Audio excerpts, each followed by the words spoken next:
They mocked the new recruit. 40 seconds later, they discovered she was Navy elite. The morning fog was still sitting low over the training ground when she walked in. No one turned to look. No one felt the need to. She was carrying a plain green bag, the kind you pick up at any Army surplus store. Her uniform was standard issue.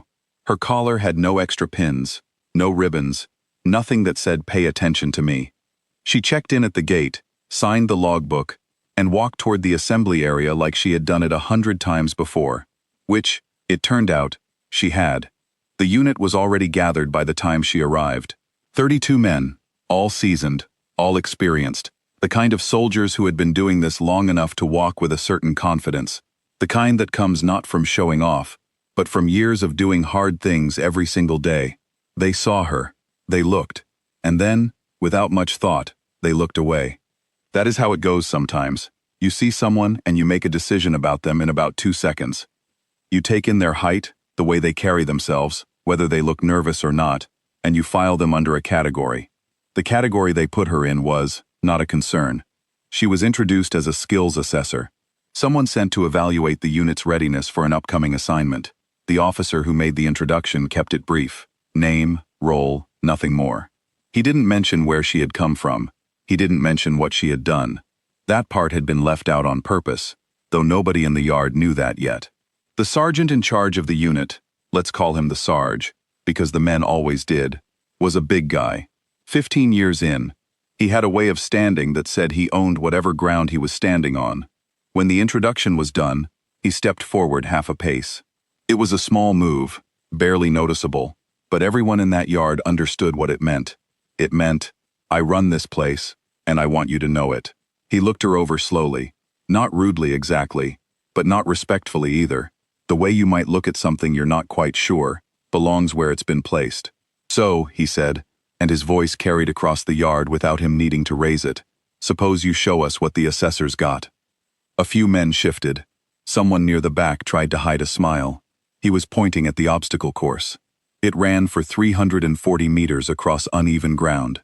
It started with a sprint, dropped into a mud trench, then sent you up a rope, over a 12-foot wall with no footholds to speak of, through a tire ladder, along a narrow balance beam above standing water, and ended with a cold water pit you had to dive into and swim across before you could climb out.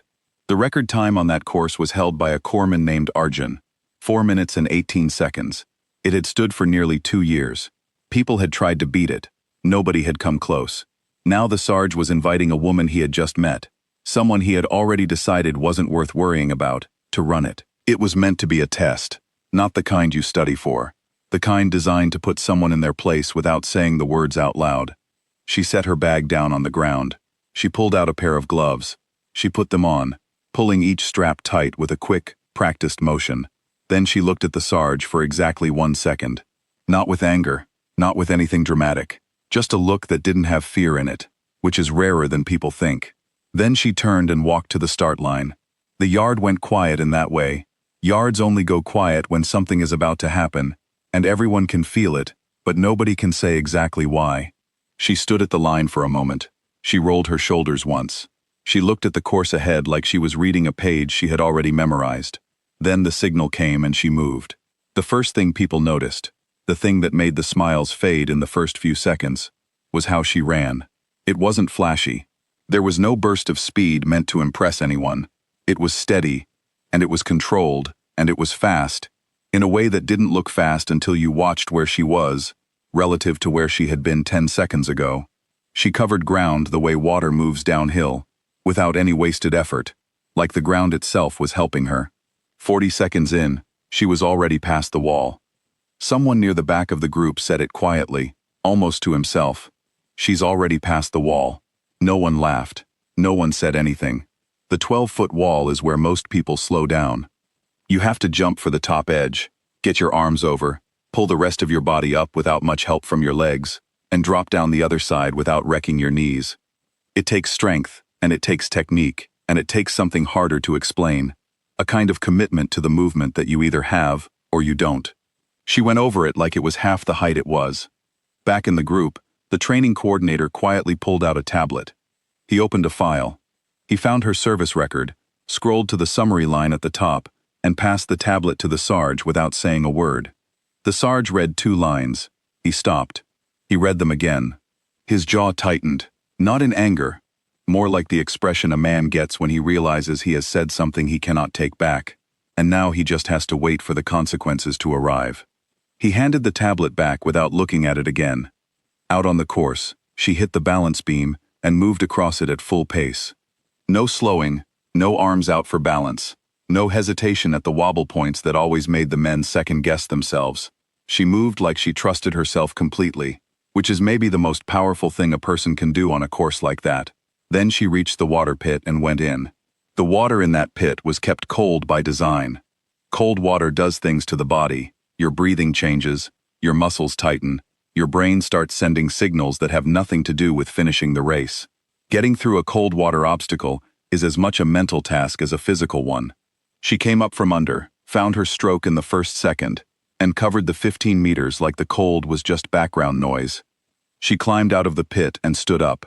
She was breathing, but she wasn't gasping. She wasn't bent over, wasn't holding her knees, wasn't doing any of the things the body wants to do after putting itself through something like that. She stood straight, wiped her face with a towel from the equipment bench, and turned to face the yard. The clock on the wall read 3 minutes and 51 seconds. Nobody moved. She looked at the Sarge. "What else would you like me to assess?" Silence. Real silence. The kind that has weight to it.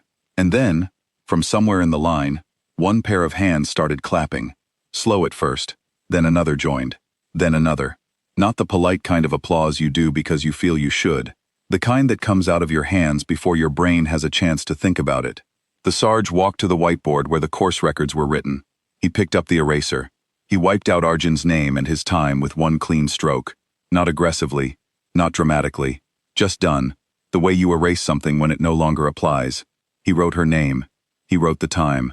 Then he turned around to face his unit, and in the voice that had been giving orders for 15 years, calm, flat, and carrying, he said, "You are looking at a naval special warfare combat diver. Pay attention to everything she does today." No one needed to be told twice. The rest of the day ran differently from how it had started.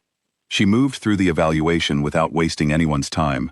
She watched each man run, tracked their form, noted where they were losing speed or energy, and gave feedback that was precise and short. Not the kind of correction that makes you feel small, the kind that makes you immediately go, "Oh, yes, that makes sense." It landed because it was right, and because she said it without making it about how much she knew. At one point, she stopped Arjun mid-drill and showed him a different way to grip the rope: thumb position, wrist angle, how to push rather than pull through the burn. He tried it, went again, and shaved 4 seconds off his personal best in one attempt. He just stood at the bottom of the rope, looking at his own hands, like they had done something without asking him. By midday, the whole yard had reorganized itself around her, without anyone making a decision to do so. It just happened, the way it happens when someone proves they know what they're talking about. People orient toward that. They can't help it. At the end of the day, after everyone else had cleared out, the Sarge approached her. He didn't apologize. That is not how men like him operate, and she would not have wanted him to. Instead, he did something that, for him, was harder than an apology. He asked her a question. He asked about the grip correction she had shown Arjun, where she learned it, what the mechanics were behind it, whether it carried over to underwater rope work. She answered all of it. Without drama, without making him feel the size of the morning's mistake, just answered the questions. The way you do when you're more interested in the subject than in the score. He listened, really listened, the pen and notebook kind, not the nodding kind. That was, in its own way, the real moment. Not the run, not the record. The Sarge, who had been the loudest voice in that yard for years, standing there with a notebook open, writing down what she said. The name on the whiteboard stayed for 8 months. The unit trained against it every week. 2 men beat their own previous bests in that time. One of them applied for special warfare selection, something he had been thinking about for years, but had never quite believed was possible for him. He wrote later that the morning she walked in was the day that changed. Not because of some big speech she gave, just because of what he saw. Competence, it turns out, is one of the most contagious things there is. You watch someone operate at a level you didn't think was real, and something adjusts inside you. Some ceiling you had built without knowing it gets quietly removed. You start to think, maybe that is possible. Maybe I can get closer to that. And sometimes, you actually do. She never made a thing of it. She did not walk out of that facility with a speech, or a moment, or anything she could post about. She picked up her plain green bag, signed out at the gate, and drove away. The fog had lifted by then. The morning looked exactly like any other morning, but the record was still on the board, and 32 men went home that evening, thinking about what they had seen, quietly, each in their own way, and not one of them would make the same mistake again. The mistake of deciding, in 2 seconds, that a person is not worth paying attention to. Because sometimes the person who walks in without any ribbons on their collar is the one who earned the most of them. They just stopped needing to wear them.